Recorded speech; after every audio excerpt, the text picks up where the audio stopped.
Deus nos guarde em seu santo amor, onde quer que nós achemos, o seu nome louvaremos. Deus nos guarde em seu santo amor. Ao voltar Jesus estaremos livres de qualquer separação. Formaremos uma coroa, oh, que santa e feliz união. Boa tarde, graça e paz a todos meus conterrâneos. Eu estou aqui hoje novamente para poder falar dos Salmos 24, hoje, da maneira como eu interpreto ou interpretei numa madrugada que foi agora, na madrugada de domingo para segunda, onde eu não dormia e eu abri os Salmos 24, que já havia muito tempo que eu queria ver, fazer uma reflexão sobre eles, queria ler. É um salmo difícil, né? É um salmo difícil entre os salmos. E aí, então, eu li, na verdade, né? E veio essa análise, né? Que eu vinha fazer e tive que escrever, porque estava tão bonito que eu fui escrevendo. Então, eu fiz a primeira parte do vídeo endereçado a como se prega na Congregação Cristã no Brasil, que é o lugar onde eu estive por 57 anos. Saí por falta do Evangelho mesmo de Cristo, e vim procurar uma maneira de conhecer melhor a palavra de Deus, de conhecer melhor a Deus e a nosso Senhor Jesus Cristo. E hoje estou entre linhas bíblicas, não estou em alguma igreja, embora já passei em algumas, assim, um mês eu congreguei na Assembleia de Deus, mas não com o intuito de ficar ali, porque também é uma igreja pentecostal, ao qual eu não tenho interesse em ficar como membro. E depois eu estive um pouco na presbiteriana, uns 4 cultos só também, e depois eu fiquei 1 ano em uma igreja batista, qual eu não fiquei por causa de coisas da terra, coisas terrenas, que eu ouvi que eu não gostei, eu não fiquei por isso. Mas ali eu aprendi também um pouco, fico até muito grata, sabe? Poderia ter aprendido até mais se tivesse ficado ali, porque ali tem uma reunião, tinha, né, no caso, uma reunião toda quarta-feira, onde que era falado sobre a Bíblia, sobre a igreja antiga, e eu estava, desde quando a igreja iniciou, né, em Jerusalém até os dias de hoje, e eu estava achando muito bom aquilo, porque eu estava aprendendo.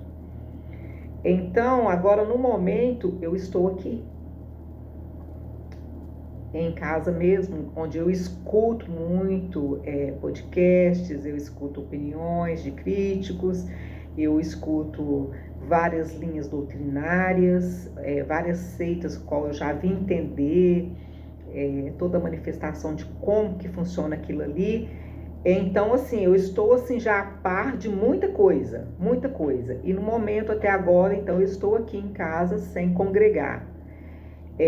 Só para explicar, sabe? Então, voltando ao assunto aqui, deixa eu enfiar aqui nesse salmo, porque eu preciso sair daqui rápido, porque todo mundo também não tem muito tempo para estar ouvindo, né? Então, espero que vocês ouçam. Se puder, dê um like, compartilhe.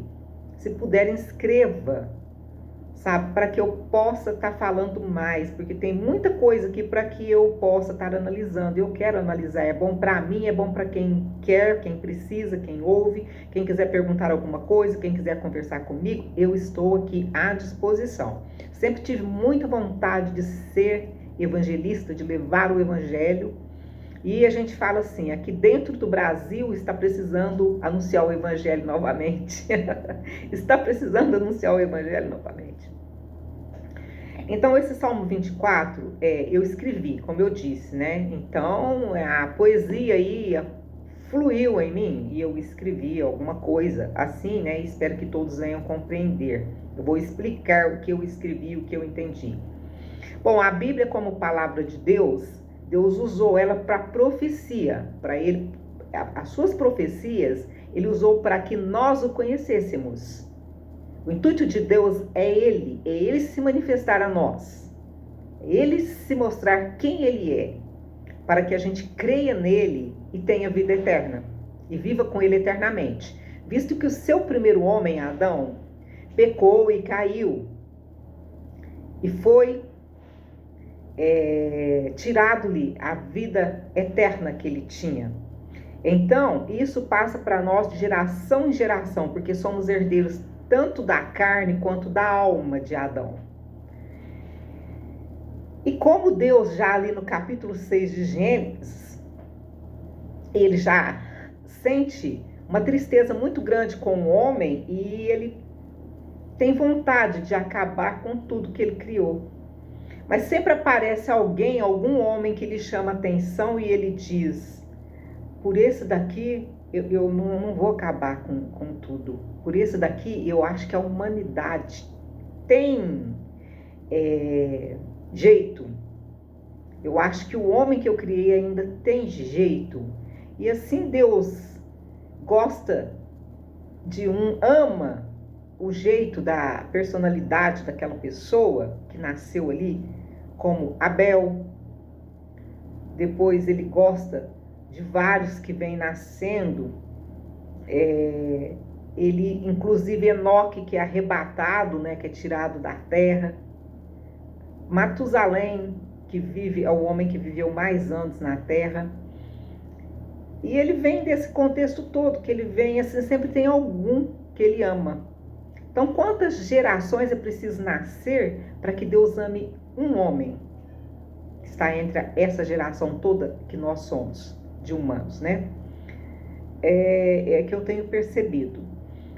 E Deus vem ali no dilúvio e ele destrói toda a terra, a substância, né, que está sobre a terra. Então ele deixa Noé e sua família porque ele se agradou de Noé. Porque Noé creu nele, Noé disse: não, Deus existe. E Deus falou para ele: Noé, eu vou te deixar vivo, faça uma arca que eu ainda vou salvar você e toda a sua família. E Deus trazendo junto com ele Noé e toda a sua família. Quando essas pessoas reproduziram na terra e vieram outros seres humanos, então o que aconteceu? Já houve uma contaminação novamente e houve aquilo que Deus não se agrada no homem, né? E ali o homem foi multiplicando novamente e Deus veio achar graça em Abraão. Então, assim, você observando, sempre tem um homem a quem Deus acha graça e ele permanece com a terra, crendo que a humanidade tem jeito por aquele homem. E aí ele fala: não, eu vou conduzir e vou deixar eles multiplicar novamente e vou conseguir ter um povo para mim. Então, assim, eu vejo esse lado bonito do lado de Deus, né? Com a sua criação, com o seu homem que ele criou na face da terra. E quando ele chega a Abraão, então de Abraão você vê que ele já tem um patriarca, né? Porque ali ele já consegue tirar Isaac, Jacó que se torna Israel. E de Israel ele tira, então, as 12 tribos de Israel, né? A partir de Jacó que se torna Israel. Então, o motivo de Deus, na minha opinião, na minha maneira de interpretar, é que ele quer se manifestar, se comunicar com o homem. Então, aí ele veio se comunicar com Israel dessa maneira, onde que nós temos Moisés com as leis, com as tábuas dos mandamentos. Depois de Moisés, ele vem Josué, que é um homem que Deus se agrada muito, Caleb. Aí vem, e Deus vai passando por ali, sempre vai ter alguém que chama a atenção de Deus. O que por Deus é chamada a atenção, né? Um homem que ele ama, um homem que ele fala: vale a pena por esse homem eu continuar a minha obra na terra. E o tempo de Deus não é o nosso tempo. Nós estamos numa terra onde existe tempo e tempo. E Deus é atemporal. Então, com as suas profecias, ele vem mostrando todos os tempos terrenos na terra. porque ela vai ter um final. Ela vai ter um final. A humanidade vai ter um final, vai acabar, vai chegar o fim de todas as coisas. Só que aí ele vem um novo tempo, um tempo que nós viveremos, que é um tempo já atemporal, porque será eterno. Isso não é bom? Isso não é maravilhoso? E ai daquele que crê, porque ele receberá essa vida eterna. Ai daquele que ama, ai daquele que quer, porque nós somos energia. Nós somos energia. E essa energia não vai acabar. Nós vamos ter um corpo perfeito, um corpo de glória, igual o Senhor Jesus prometeu. Eis que eu vou para o Pai, mas eu vos prepararei lugar. E onde eu estiver, estará vós também. E é para todos, porque o Senhor Jesus disse assim, lá não existe diferença entre um homem e outro homem. Ninguém é melhor que ninguém. Lá todos seremos iguais. Estar com o Senhor Jesus é o nosso desejo eterno. Então, quando eu li esse salmo, que fala assim, que de Deus é a terra, a sua plenitude, o mundo e aqueles que nele habitam, já é Deus querendo manifestar esse seu poder e dizer, eu tenho domínio universal de todas as coisas. A terra é minha, a plenitude é minha, o mundo é meu e todos aqueles que nele habitam. Mas quem subirá ao santo monte do Senhor e estará no seu lugar santo? É aquele que é limpo de mão e puro de coração. Então, como eu dizia antes, a respeito de uma pregação dentro da congregação, vindo ali da tribuna, vindo ali do público, todo mundo vai entender que aquilo ali é para o homem nós homens, né? Que nós vamos conseguir ter o coração limpo, as mãos puras, ou o coração puro, as mãos limpas. Mas nós não temos, o ser humano não vai conseguir ter mãos limpas, coração puro. Porque somos descendentes do homem caído. Então, assim, o que eu vejo aqui é no versículo 5. Porque no verso 5 ele fala assim... Não, minto. O versículo 6. Esta é a geração daqueles que buscam a tua face, ó Deus de Jacó. Então, o Deus de Jacó, o Deus de Israel, se manifestou mostrando as suas promessas, a sua salvação, como nós nos tornaríamos limpos de mão e puro de coração. E essa geração busca isso. Ela busca, mas ela não consegue. Por que ela não consegue? Porque só existe um homem que é limpo de mão e puro de coração. E esse salmo vem falando sobre ele. Eu vou ler aqui então o que eu escrevi para que fique mais claro. Quem é limpo de mão e puro de coração? É o Cristo. Nenhum homem pode ser. Quando o Filho de Deus se faz carne, se torna mortal, para habitar entre nós nessa sujeira e imundícia que vivemos. Sem paz, sem união. Coração do homem é impuro e suas mãos são sujas.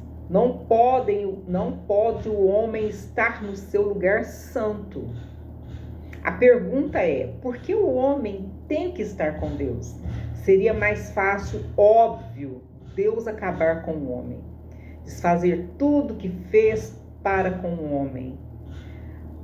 Qual essa tão importância tem esse homem impuro, de mãos sujas para com Deus? Tem alguma coisa que Deus não quer se apartar. Essa é a nossa bênção. Por isso que nós estamos sempre aqui buscando, né? Buscando. Esta é a geração daqueles que buscam. Esses que têm interesse, né? Nesse Deus verdadeiro, rico e de infinito poder. Então, quando Cristo se manifesta entre nós, já por um propósito divino, ele vem, Filho de Deus, nasce ali. O Filho de Deus se faz carne no ventre de uma mulher, porque se você observa, não tem como entrar no planeta sem ser por um útero, sem ser por uma mulher. Então ele se faz carne. Não tem como você se fazer carne se não for ali dentro do útero. Então ele vem nessa magnitude e utiliza dessa criatura que é a mulher, né? Porque lá em Eva já ficou pregado, né, que um dia ele viria de uma mulher que pisaria a cabeça da serpente. Então esse Cristo veio, mas ele já existia, ele já era o verbo que se fez carne. Então muitos dizem assim, não, mas são como os deuses gregos, os deuses romanos, os deuses das mitologias, porque é um Deus que se fez homem. Não, ele não é um ser nascido de humano, ele não é um ser nascido com descendência em Adão, porque ele já existia. Ele não é simplesmente, ele não existia, aí depois ele existiu. Não, ele já existia. Então você não pode misturar essas duas coisas e dizer aí assim, agora eu nem creio mais, porque a mesma coisa, se tornou tudo igual. Não, o Senhor Jesus, presta atenção. Conforme diz os irmãos, vem aqui com a comunhão. O Senhor Jesus, ele já existia, ele estava com Deus, desde o princípio ele já era. Ele disse assim, Abraão almejou ver o meu dia e viu. Os judeus olharam para ele, os fariseus, né? Os saduceus, sei lá eu quem, os judeus ali da época, olhou para ele e disse assim, mas tu só tem 50 anos? Como que Abraão viu o seu dia? Ele falou assim, ele almejou ver e viu o meu dia. Porque o Senhor Jesus sempre esteve presente em todas as coisas. Ele existe. No princípio ele estava com Deus, no princípio ele era Deus. Tudo que foi feito por ele se fez.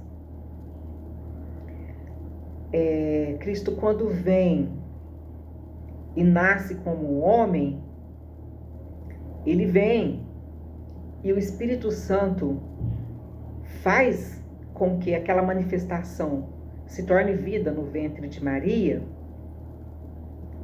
e você vê o Cristo nascer, e Deus, o Pai, tem que continuar protegendo ele aqui, depois do seu nascimento, porque agora ele nasceu como homem, e agora ele é o verdadeiro homem, e ele é o verdadeiro Deus. Só que ele vai ter que enfrentar todas as tribulações que o homem sofre. E ali pode haver uma queda, primeiramente, quando ele é bebê, quando ele é criança, quando ele é adolescente, enquanto ele não é adulto. Se ele não tiver uma proteção, ele pode ser morto, como assim quis acontecer, né? Várias crianças morreram porque Herodes queria matar o Filho de Deus, matar o Senhor Jesus. Então ele precisa de proteção. Quando ele está aqui dentro dessa terra, ele precisa da proteção do Pai até o dia da sua morte e a sua ressurreição, porque ali era um trabalho de 3 pessoas distintas em um só Deus, um Deus que se divide, um Deus que se multiplica, um Deus que se soma, um Deus presente, um Deus atemporal. Então você não joga ele dentro desse tempo. Não é uma coisa que a gente cria com a nossa imaginação, mas a gente contempla com o nosso raciocínio, a gente contempla com o nosso coração e o nosso sentimento de alma, que vai assim desde a ponta do cabelo da gente até a ponta do dedo do pé das pessoas. Você consegue absorver o que é Deus nessas 3 pessoas que se manifestam para nós humanos. E a partir daí nada mais interessa. O Senhor Jesus disse, crê em mim tão somente. Quando você não consegue mais ir, Senhor, mais isso, Senhor, mais isso, Senhor, isso eu não entendo, isso eu não compreendo. O Senhor Jesus fala assim, creia em mim tão somente. É complicado mesmo. Você é humano, é complicado. Creia em mim. Então, dando seguimento, Deus, então, vê no homem, sim, uma importância. A alma. A alma. Esse poder que nós temos, que Deus assim nos concedeu, de pensar, de raciocinar, de chegar a a um final, a uma filosofia que a gente vai ali meditando, meditando, meditando e criar essa conexão e dizer assim: Deus existe, Deus me ama, eu vou viver eternamente, de uma maneira ou de outra, eu sou eterno, de uma maneira ou de outra, crendo ou não crendo, você é eterno. Não adianta você falar assim, simplesmente eu não creio, não sou eterno, não depende de você. Então você tem que ser racional o suficiente para saber, eu preciso de Deus, eu preciso desse Deus.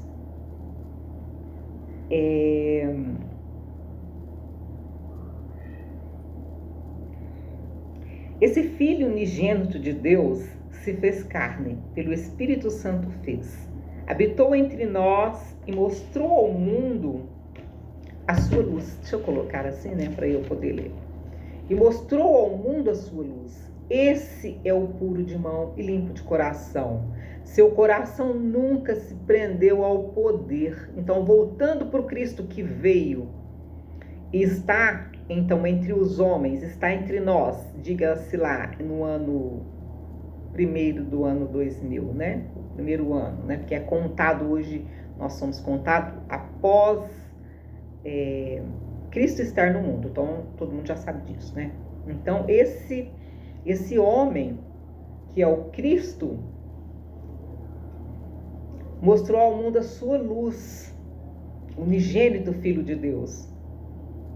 Seu coração nunca se prendeu ao poder, porque você vê ali em Mateus 4, logo depois que ele foi batizado, ele já é levado ao pináculo do templo para ser tentado pelo adversário, pelo o inimigo das nossas almas, né? Para dizer para ele, não, eu te dou toda a glória do mundo. Qual que é a glória do mundo? O homem ama o poder, em primeiro lugar. O homem, ele pode ter tudo. Se ele não se sentir o todo-poderoso, para ele não tá legal. Ele pode ter tudo, ter dinheiro, ter tudo, mas ele quer o poder. Então, esse é o primeiro pecado do homem, querer ter poder. No momento que você tem poder, ali está a sua decadência, ali está a sua desordem, ali está a sua morte. Então, o Senhor Jesus, a primeira coisa que ele teve que negar, o poder. Eu não quero o poder desse mundo, eu não quero. Aos bens materiais, porque aí com o poder vem os bens materiais, né? Porque toda pessoa quer ter, né, gente? Não, hoje eu quero aquele carro, né? Hoje eu quero aquele carrinho bonitinho, que é elétrico, que a gente sai na rua, a gente vê uns, cada um mais bonitinho que o outro, né? Ah, hoje eu quero aquele carro tal. Gente, eu quase não sei o nome de carro, mas assim, hoje eu quero aquela mansão, hoje eu quero aquele pedaço da praia só pra mim. Aí a pessoa consegue aquele pedaço mais lindo ali da praia e faz uma casa e larga lá. Aí ela vem aqui para Brasília, de Brasília ela vai para Europa. Não, eu vou ficar ali na França, vou ficar ali na Inglaterra uns anos. Quando eu for ao Brasil, eu visito minha mansão. Talvez, não, mas eu tenho ali no melhor pedaço da praia do mundo, eu tenho ali. Ah, não, mas agora eu vou fazer uma viagem, eu vou para Cancún. Ah, não, mas agora eu quero ir para o Canadá. Isso é bom, gente, é bom. É bom pra cá. É bom, eu não vou confessar que não é bom. Só que o Senhor Jesus, ele não se prendeu a nada disso. Em ter vários lugares para ele morar, em ter várias casas, em ter vários pedaços da terra, ou ter a terra toda. Porque o Senhor Jesus, na verdade, ele poderia ter feito o quê? Como o seu coração nunca se prendeu ao poder e nem aos bens materiais. Não se corrompeu. Porque para você ter essas coisas todas, você ainda vai ter que se corromper. Você fala, mas tem gente que não é corrupto. E tem as coisas. Porque alguém lá atrás se corrompeu por ele. Alguém da família dele se corrompeu por ele. Ou alguém se corrompeu. Ele faz parte dessa corrupção. Ele faz parte. Ninguém vai deixar de fazer parte dessa corrupção humana. Desde que você tenha poder, desde que você tenha as coisas aqui na Terra, você está fazendo parte de uma corrupção.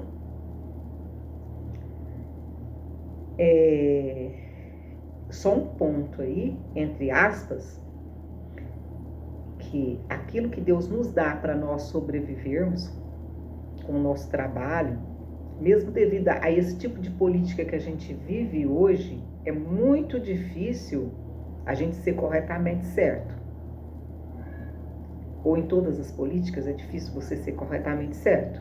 Mas Deus prepara para você tudo que você tem de necessidade para você sobreviver. Porque você tem também de Deus recebido o dom da superação. Então não precisa de você cair ali debaixo de um viaduto e morar na rua. Não precisa disso. A gente está falando das pessoas que têm poder e têm todo o dinheiro mundial na mão. As pessoas que têm influências, que têm muito dinheiro, que têm isso, que tem aquilo. A gente não está falando de pessoas que levantam todo dia para trabalhar e sobreviver, não. Porque aí Deus prepara para você. Ele falou nos evangelhos, Cristo mesmo falou: não se preocupeis com o dia de amanhã, com o que há a vez de comer, com o que há a vez de beber. Porque assim como Deus alimenta, o Pai alimenta. Que é bonitinho, né? Porque o Senhor Jesus, quando estava aqui, ele sempre chamava assim o Pai, né? O Deus dele, né? O Pai dele, né? Porque ele, como humano, ele tinha um Deus, que era o Deus verdadeiro, né? E ele, como ser humano, ele falava sempre, em todos os momentos. Desculpa.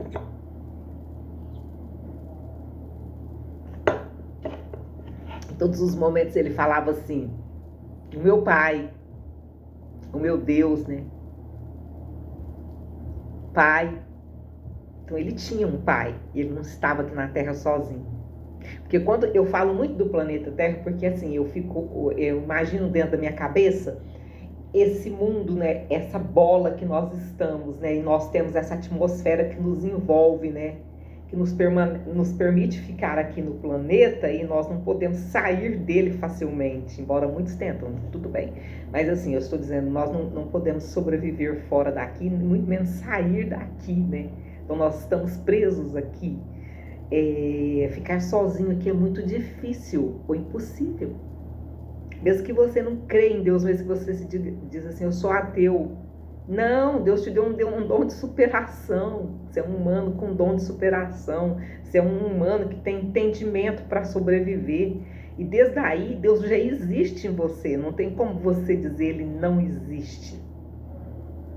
Sabe? Como humano, você dizer ele não existe. Se você respira, se o seu coração bate, sem você precisar fazer nada. Eu não preciso pensar que eu tenho que respirar, eu não preciso pensar que o meu coração tem que bater. É porque Deus já está aí. A presença magnífica dele já está aí. É isso que prende o homem a Deus, é isso que prende Deus ao homem. Tanto que Deus tem que oferecer uma vida eterna e tem que predestinar a uma morte eterna. E não adianta você falar assim, Deus é ruim. Que tem muito ateu que fala, né? Muitas pessoas, porque Deus não faz isso, porque Deus não faz aquilo. Se ele fosse Deus, ele fazia. Se eu fosse Deus, eu fazeria. Se você fosse, você não é. Pronto, acabou. Você não é. Se tem uma coisa no mundo que você não é, é Deus.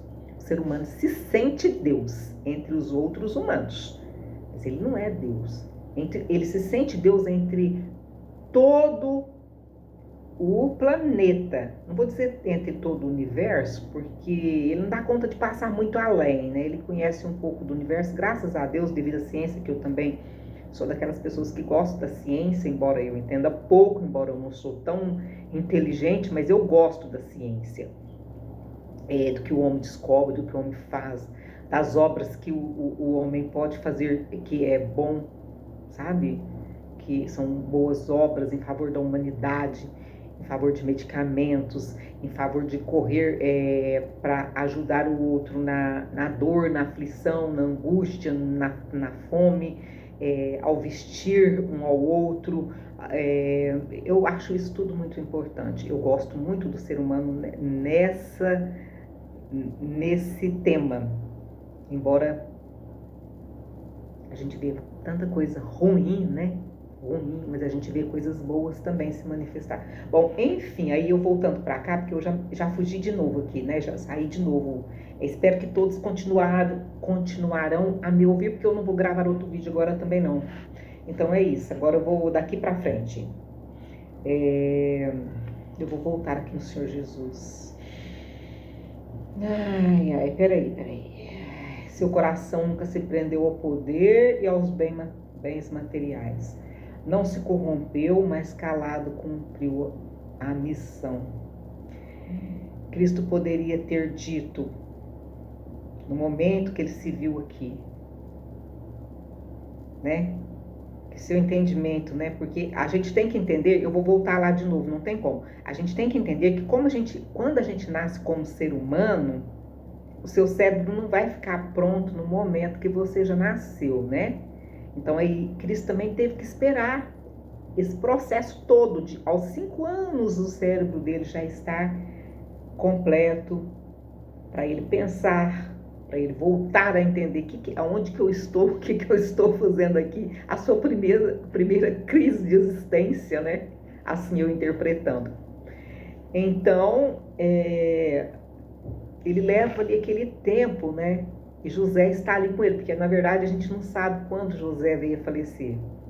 Então ali ele teve outros irmãos, ali ele teve uma família junto com José Maria e a sua família, né, seus irmãos, no qual o Evangelho conta 4 homens e algumas irmãs. Então a gente tem que, se são algumas irmãs, então pode ser no mínimo 2. Então no mínimo ele teve 6 irmãos, né? No mínimo. E ele é o primogênito. Não adianta você querer dizer assim. Não, José já tinha esses filhos. José já tinha esses filhos e a Maria não tinha ele. A Maria só teve ele e nunca mais Maria teve nada, porque a Maria é santa, porque a Maria é isso, porque a Maria é aquilo. Não adianta você falar isso, porque Cristo é o primogênito. Ele é o primeiro filho daquela família. Ele é da descendência de Judá, é o primeiro filho de José como família. E aí vem os seus irmãos, porque ele tem que ser primogênito, senão não vale, a questão não vale. Você vai observar que, se você for voltar aos patriarcas, a primogenitura está com o primeiro. A primogenitura está com o primeiro. Só que assim, Deus escreve de uma tal maneira a história que Abraão teve primeiro Ismael, mas com Agar. Sara, aí você tem que contar, a mulher da promessa. A mulher da promessa era Sara. O útero da promessa era Sara. Eu não estou desfazendo de Agar nem de Ismael. Eu não estou desfazendo, eu estou falando entre o contexto bíblico, para que nós tivéssemos chegado a ter essa Bíblia, essas escrituras sagradas na nossa mão. Porque Agar e Ismael também são bênçãos na terra. Não estou aqui para falar mal, eu não vou contra as outras pessoas que não têm a nossa religião, de maneira alguma. Imagina um abraço muito forte, se eu puder mandar um ósculo para todos aqueles também que estão no Oriente, que são muçulmanos, que são cristãos ortodoxos, porque as pessoas esquecem que lá também tem muitos cristãos ortodoxos, né? Que não é só a católica do Ocidente que vale, mas a do Oriente também vale. A gente não pode querer Deus só para nós. Todas as pessoas, todas as vidas são importantes. Aqueles que estão na Ásia, todos são importantes. Nós somos todos iguais, nós não temos diferença. Não temos, diante de Cristo, nós somos todos iguais. Então, que esse amor prevaleça de você entender a cultura, a religião das pessoas, o contexto das pessoas. Porque Cristo é amor, Cristo é bondade, Cristo é misericórdia. E isso tem que manifestar em nós primeiramente. Porque se o amor não manifestar em nós, então a nossa luz está apagada, o nosso sal é insípido, não pode salgar. A nossa comida é sem tempero, então você não faz divisão. Você tem que amar. Cristo ensinou o amor. Porque pelo amor existe a conversão.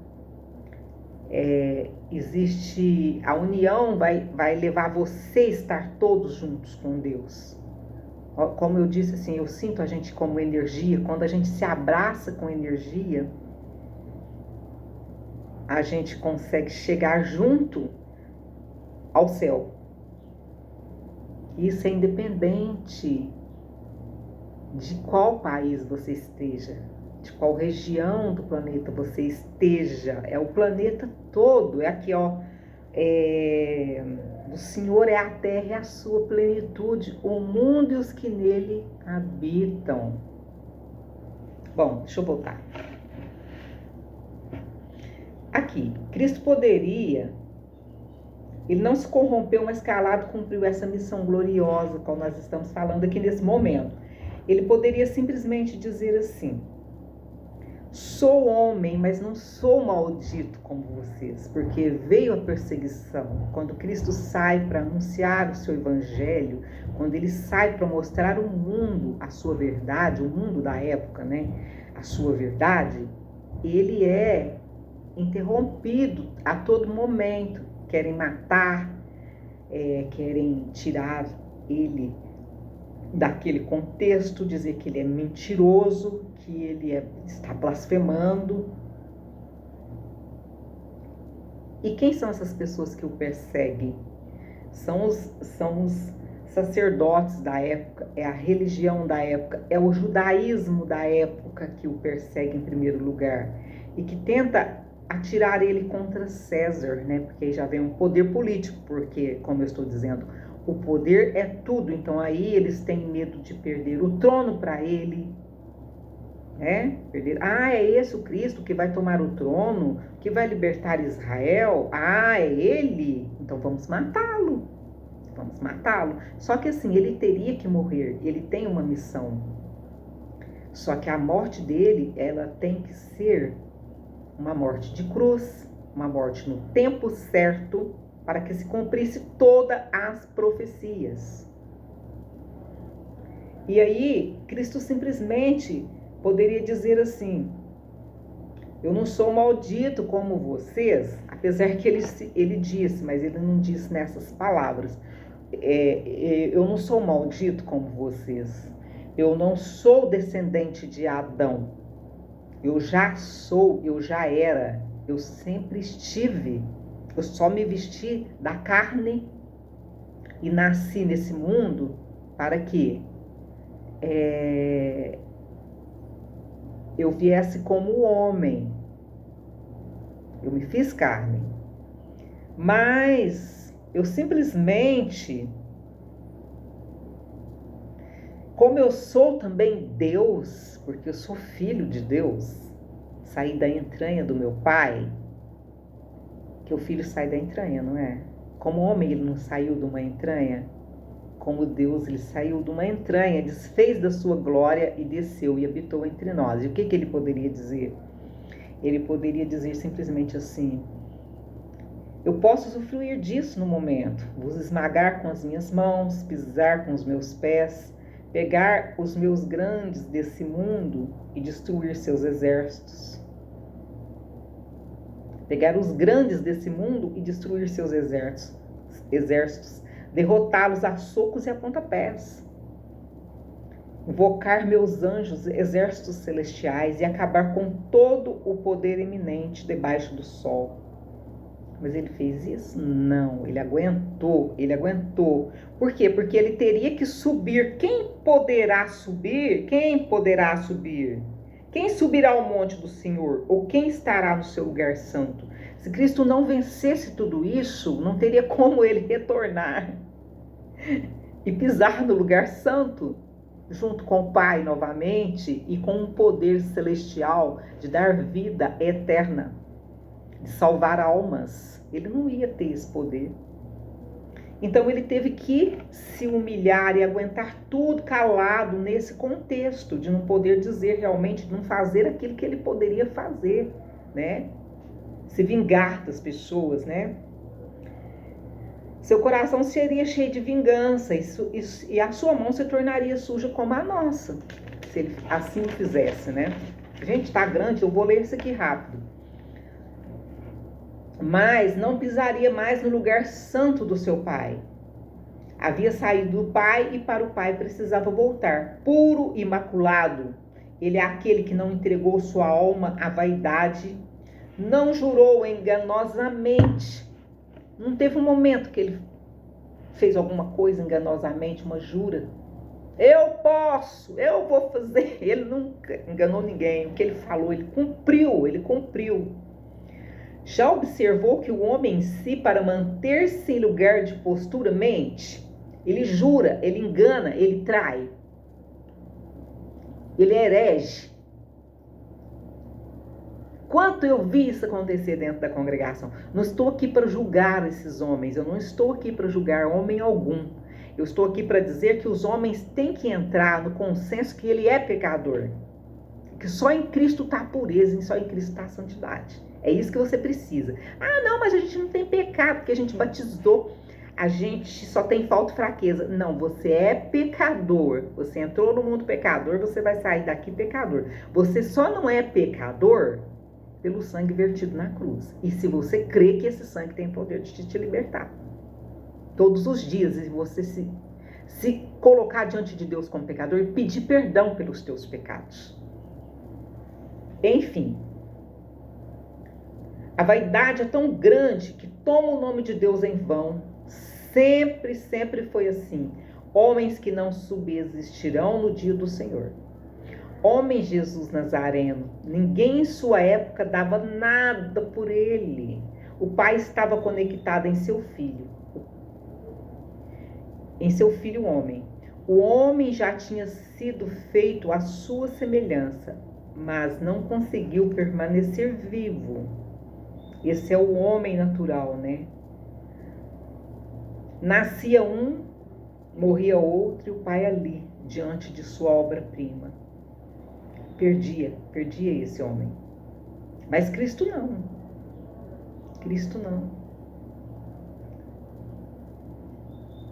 Nasceu um homem reto, que é o Cristo, um homem honesto, um homem bom. E entre milhares, não precisa de Deus mais estar escolhendo um homem aqui na terra novamente que o agrade, né? Ele envia seu próprio filho para nascer como homem, né?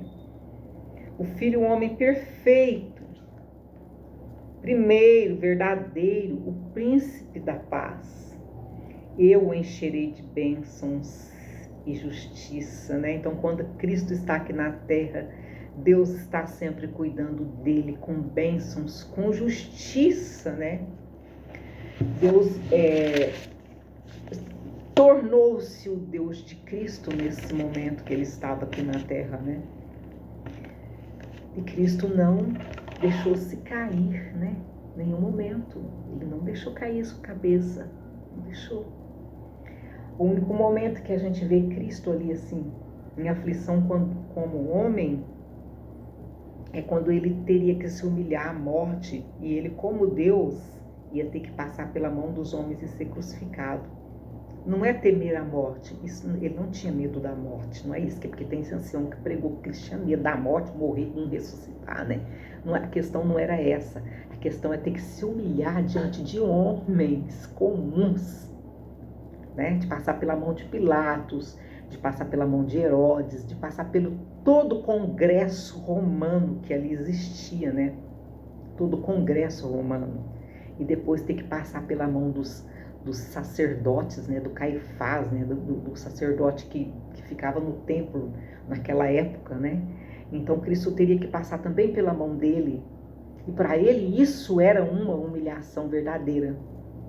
Por isso que ele se calou, porque muitas das vezes eu mesma sou uma pessoa que eu sou fogo, né? A minha natureza. Eu não tenho paciência, eu solto, eu vou, eu falo. Mesmo que eu acho assim, gente, não compensa eu discutir esse assunto, eu vou lá e eu falo. E aí muita gente fala assim, nossa, o que você está falando? Nossa, que é isso? Nem, pelo amor de Deus. Então assim, Cristo falou assim, eu não vou falar disso porque não vai adiantar. Não vou falar mais nada, vou ficar calado antes que eu também vai. e não vai dar muito certo de eu ficar falando das coisas, então não, larga. Deus, perdoai-vos, eles não sabem o que fazem, larga esse povo para lá, porque eles não sabem, deixa eu cumprir aqui minha missão, minha missão. Mas Cristo se sentiu nesse apuro de ter que ser morto por a mão daqueles homens que não eram nada diante dele, né? Então seu suor transforma em sangue. Quando ele vai orar, ele pede para que Deus passe dele esse cálice, né? Se possível, do que? Não é de morrer, passar o cálice, não, eu não vou morrer mais. Passar o cálice da angústia de ter que cair, porque ele foi torturado. Ele não foi simplesmente pegado aqui e levado à cruz, ele foi julgado, ele foi torturado, ele ficou ali preso sem poder sentar, ele ficou amarrado sem poder encostar na parede, sabe? Historicamente tem esses detalhes que as pessoas contam sobre a tortura também que foi. Até que ele sobe na Via Crucis e ele vem ali apanhando e até chegar no Monte das Oliveiras, onde ele foi crucificado. Ali, se vocês forem ver, as distâncias são grandes que você tem que andar a pé, que você tem que ser levado de um lado para outro, levado até Pilatos. De Pilatos manda de novo para Herodes, chama o sacerdote, mas o que ele fez mesmo? Qual foi o pecado dele? Ah, não, mas foi isso? Ah, não, mas o que vocês querem que eu faça? O que vocês querem? Agora está perto da Páscoa, a gente pode soltar um dos condenados. Vocês, então, vamos escolher. Soltaremos Barrabás ou judeus? Eu posso soltar Jesus Cristo, judeus? Pessoal aí do judaísmo, sacerdotes, sumos sacerdotes, pessoal que trabalha no templo aí, eu posso soltar ele? O povo gritava, incitar o povo a gritar, né? Sempre tem aqueles que tem uma coisa esquisita neles, né? Soltaram eles a gritar, não, solta Barrabás e crucifica o Cristo. Cristo crucificado, ao qual colocaram nele vestes de rei, zombaram da cara dele, cuspiram, bateram nas costas, no rosto, enfiaram uma coroa de espinho na cabeça. Então, toda essa humilhação para o Deus Cristo não é brincadeira, não. Ele é o dono de todas as coisas. Dele é a terra também. Dele é a plenitude também, porque ele é Deus. Mas quando ele falava com o Pai, porque aí no momento ele estava no seu papel de filho, obediente, manso, que ia ser levado como um cordeiro ao matadouro, de pendurado no duro madeiro da cruz, nessa humilhação da morte tão difícil, ser arrastado, ser humilhado, sendo Deus, ele disse, Pai, por que me desamparastes na hora da morte? Porque ele se sentiu sozinho, né? Cadê o meu Deus? Quantas vezes a gente se sente sozinho? Mas Deus está ali, é porque você tem que cumprir sua missão, é a sua missão. Mas Deus está ali. Você vai sair dessa porque Deus está ali. E ali ele morre, mas depois ele é ressuscitado ao terceiro dia. E aí ele habita de novo um corpo incorruptível e de glória, e ele sobe até ao mundo de novo, só que ele não é visto por todos, aí ele se manifesta a alguns, aos seus discípulos, aparece até para Paulo, né? Ele aparece ali em Atos, ele aparece para Paulo, depois que ele já subiu ao céu, ele aparece, por que me persegues? Vai trabalhar para mim. Você vai trabalhar para mim, é isso que você vai fazer, e depois comigo você herdará as bênçãos que eu tenho para dispensar a todos. Então, finalizando,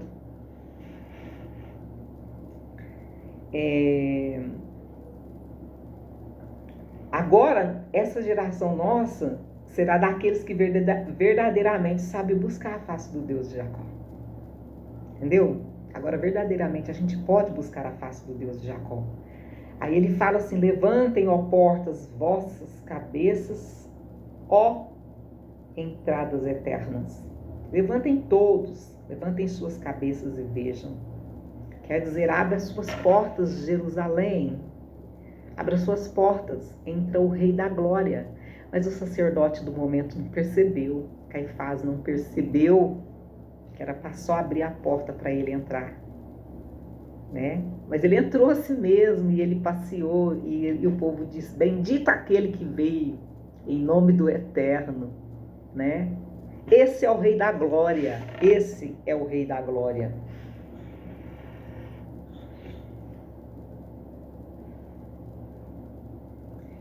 Mas muitos diziam: mas quem que é esse o Rei da Glória? O filho de José? O carpinteiro? O Nazareno? Pode vir alguma coisa boa de Nazaré? Não, é o Senhor dos Exércitos, que se fez homem para fazer um exército de homens, homens incorruptíveis, homens de glória, que nós receberemos um corpo também de glória, que nós não teremos mais essas coisas do tempo passado, nós seremos atemporais. Um exército de almas salvas, almas bravas na luta, uma luta espiritual, né, qual nós estamos vencendo aqui nesse mundo, almas firmes nesse homem. Então, de ser firme nesse homem que é Cristo, o homem limpo de mão, puro de coração. Ele teve paciência, calma, não se exaltou, suportou, aceitou, morreu, ressuscitou. Ele é o Rei da Glória. Ele é o Rei da Glória. Glória a Jesus, é o Rei da Glória. Então esse é o Salmos 24. Livro de Salmos 24. O Salmo 24. Então depois você pode ler novamente e observar por aí quem é o Rei da Glória. Que é o próprio Senhor Jesus. É o próprio Senhor Jesus. E é tão bonito ver as escrituras assim, né? Então tá, gente, muito obrigado para quem vai ouvir, espero que compreenda, espero que goste do meu entendimento que eu tive, porque Deus deixou o Espírito Santo para nos guiar em toda a verdade. E para ter uma próxima vez, que eu melhore também com o dom da palavra, porque é difícil para mim estar falando, orai por mim. Se possível, deixa o like, compartilhe, deixa um comentário para que o YouTube leve para outras pessoas. Tudo bem? Obrigada, Deus abençoe, que a graça e a paz de nosso Senhor Jesus Cristo prevaleça sempre sobre nós. Amém.